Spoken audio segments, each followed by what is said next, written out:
Hello, welcome everyone. This is Dina Redinger, and I want to welcome you to the Confident Leaders Show Thinking Differently. This is part four of our four-part series with Dr. Anthony Adamgbo. He's an organizational development scholar, Ph.D., that works with companies through transitional change. He received his Ph.D. from Benedictine University in 2018, Leadership Development Consortium in 2014, and is an adjunct professor at Webster University in Maryville. Welcome, Doctor. It's good to have you again on part four. Thank you so much for having me. Yes, we're going to talk about a hot topic that is emotional and social intelligence. It's been such a common DNA of a lot of companies. They talk about raising emotional intelligence and social awareness, but I really want to kind of dig in here to, what is this really? And there's a lot of different kinds of things. There's been some evolution here, probably over the last 50 years as it relates to emotional and social intelligence. So my first question for you is emotional intelligence real intelligence?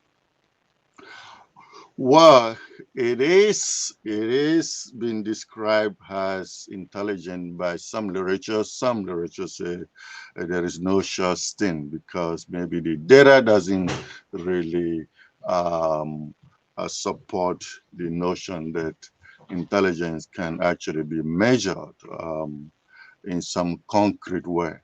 Mhm. So it is what it is. It is some data suggests that intelligence is critical to positive, work outcome, and it's been correlated with positive outcome. So it is a construct, one of those social construct we talk about that is relevant in our culture and in today's workplace.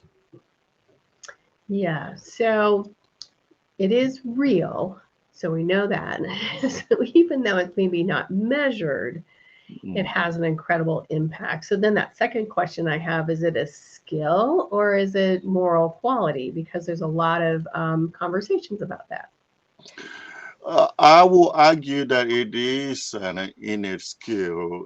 You can call it ability, a trait that seems to be very, very effective also in measuring or capturing certain abilities. We use emotional intelligence for looking at the readability and whether or not somebody is good for a task in the workplace. Um, we intelligence is also other used for capturing someone's academic readiness for when you go to colleges and things like that. These are constructs that are viable and I would say necessary. Yeah, I love what you said kind of around some of that academic readiness as well. Coming over here and getting into the work, this is a little bit off the grid, but I'd love to know, when you are looking at becoming, an organizational expert, when they looked at you and they were choosing you, what about your emotional intelligence do you think kind of triggered them like, what, this guy's pretty good. We're going to put him in this program. Yeah, the IQ is seen and is a very good indicator for academic success. Um, some say, some of our best geniuses probably didn't rate that high in IQ. But yeah, but emotional intelligence is a good indicator of success in the workplace. Yeah, it certainly is. And I'm going to piggyback onto that. So when you talk about how it relates to success in the workplace, talk about the role it plays when you look at the difference between okay leaders and great leaders. It is excellent.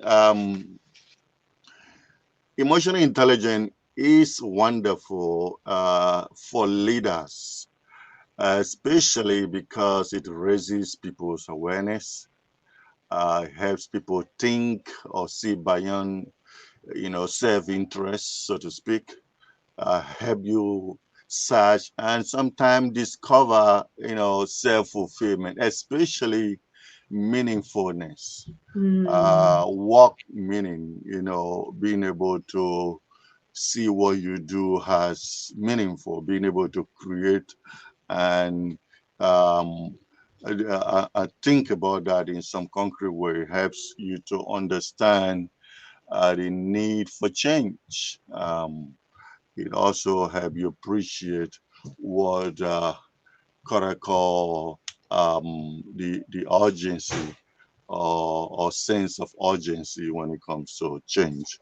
Um, it does play a key role in seeing greatness in others, like Mm. your employees, those you hope to inspire, and those you hope to, groom, and those you hope to position for different things. It helps leaders adopt some futuristic perspective in the area of vision. Mhm. Um, it does help leaders build trust in themselves and others. You have to be able to capture all of that and commitment to higher purpose. These Mm. are some of the things associated with um, emotional intelligence and why we think that leaders must have those to be successful. It is a must. Yes, I love some of the things that you said, and I want to reflect back on some of our prior parts and some of the other prior recordings that we've had with us that talked about certain things, right? One of them, servant leadership. You know, for leaders who find change difficult and going through change and this finding meaningful work, if they struggle with that, um, they're going to probably struggle with some of the, higher expectations with emotional intelligence, which is absolutely imperative, I think, for times of change, and you talked about urgency, for people who get stalled out. Is that lack of social emotional intelligence, or is it just a play of, maybe some egos or doubts coming in? Well, like any craft ability, it has to be fine-tuned. And Mm-hmm. sometimes leaders do a good job of fine-tuning it. Um, Leaders, some don't. I will argue that it needs to be purposefully engaged. And when it is purposefully engaged, it does the magic. Mm-hmm. Yes, and you talk about higher purpose. For leaders who don't have clarity around your purpose, that's one thing I want to, say to all leaders: find your purpose, find out exactly what gets you motivated to get up every day and be there and to be that social connection for your people. So, thank you for that. There's one area of emotional intelligence called ability-based model. I'd love for you to speak about it. What is it? Because we're going to talk about a few of these different types of models. What is it? And what tips can you give the audience about managing negative emotions at work? Good. So there are three model of emotional intelligence. The one Goleman actually talked about was the performance model. Hmm. We have other two models like the competence model and of course the ability-based model. Individual ability varies in how you process information or how you appreciate that and how you relate that to a wider notion of cognition. So the ability model argues that people vary in their ability to appreciate, emotion in themselves and in others. And this ability um, are crucial to understanding how to navigate the terrain. Hmm. Yeah, you and I have kind of talked a little bit about this, with some diagnostic thinking groups that we have. We really talk about, taking time to appreciate what you are feeling, because the speed of light is the way we're doing business today. We're making very quick changes. We're having to do a lot of, changing, restructuring. We're putting people in different roles. We're stretching when markets changing. When people, have this inability to sometimes see the emotions that they're having, and really can't see the effect on the other side. Right. So which brings us to an aspect of emotional intelligence, that is the social environment. Now, being able to be aware of what is going on within your environment, being Hmm. able to assess it and to translate it meaningfully Mm. is Mm. really crucial to the whole piece we call intelligence. It is intelligent because you're able to ionize those pieces together and then translate it into some construct that are meaningful within the context. Uh, Being able to do that is really why leaders can be really serious people um, in any environment. Hmm. You brought up this one word that keeps coming up, this meaningfulness. I've heard it like 3 or 4 times from you just in this very short broadcast. How important having meaningful work matters a lot. It is, it is. There is this construct called synchronicity, and synchronicity simply suggests that people should have or develop actual work meaning in what they do. Until you are Mhm. able to capture meaning in what you do Yeah. and understand it, there is no enjoyment of work. It is the meaning that really brings the enjoyment piece into it, and that translates into passion and people being even obsessed with what they do. Now, that obsession has to come in for Genesis, like the late Apple founder and CEO, Job. It is in within healthy obsession that Mm. creation is done. A lot of things are created with it. You got to really be really passionate and go Yes. beyond the level of passion and into some healthy terrain of obsession. Now, that is where beauty lies in creativity. I love that. I was thinking back about this obsession. When I was managing in a large pharmaceutical company, it was a year when they told us that they were going to hand off our portfolio over in a year. And so we were on ride alongs and we had to stop and regroup and kind of share what other people had heard. It's amazing how many people hear so many different things, but we're on the same call.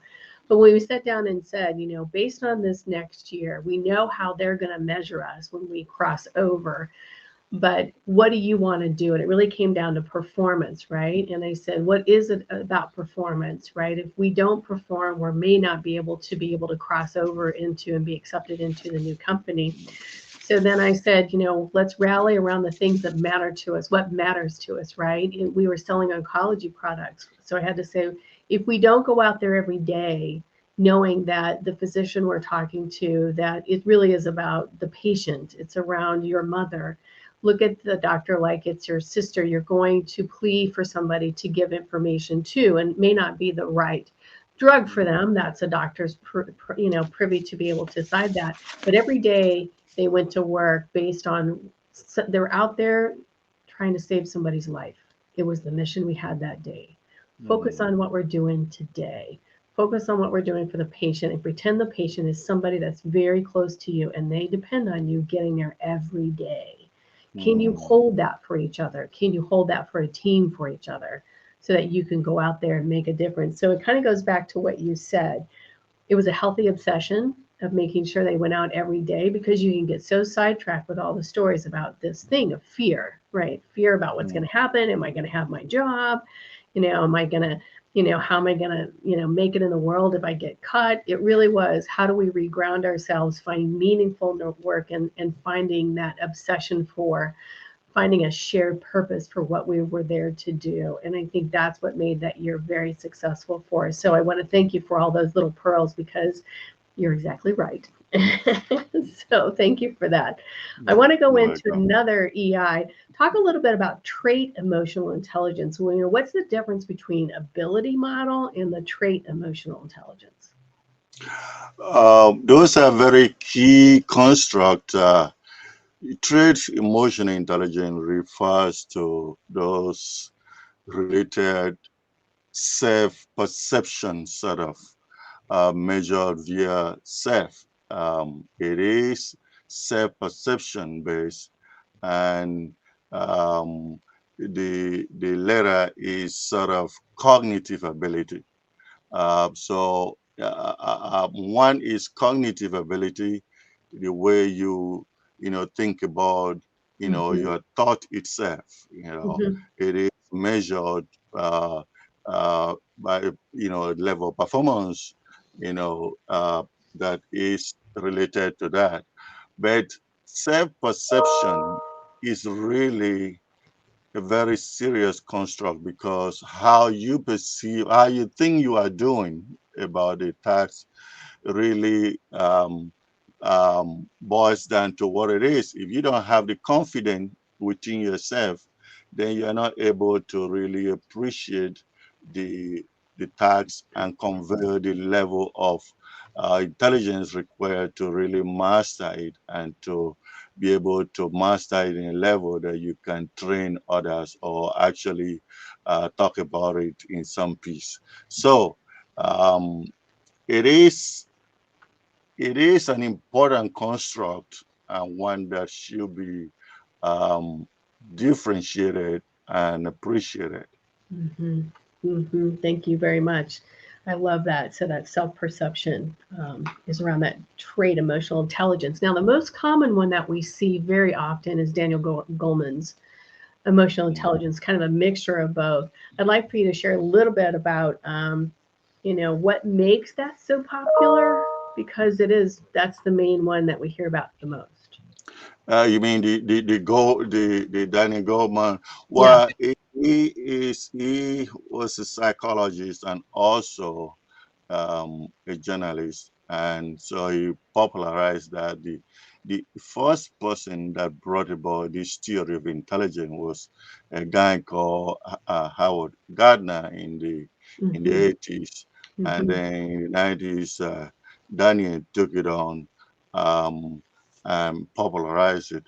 Now his approach consists of um, four concepts: the self-awareness piece, self-management piece, as you call it, the social awareness or social intelligence. We translate that into social capital these days, and then the relationship management piece. That's what makes the Goldman approach even more Hmm. popular. Um, Self-awareness is, of course, related to what we just talked about, the Hmm. trade part, self-perception, and all of that, everything about the self. And then social awareness has to do with how you think, your cognition-based approach, and then how you relate that to what is happening within the context of your immediate environment. Hmm. Uh, they are all very crucial pieces of this construct. And I can see every bit of that. So, what would you share with others on how they can increase their social, or emotional intelligence, either one? What would you share with others on how they can increase that for themselves? To be more aware of what you are doing, to be more aware of the thoughts that are coming to your head within a particular context, and to practice what we call being present. Some meditation will also help you to be present. You want to Hmm. really know how, what triggers you and what kind of inform you more. And so being more aware of the kind of thought that run within you and being more aware of how you respond to others.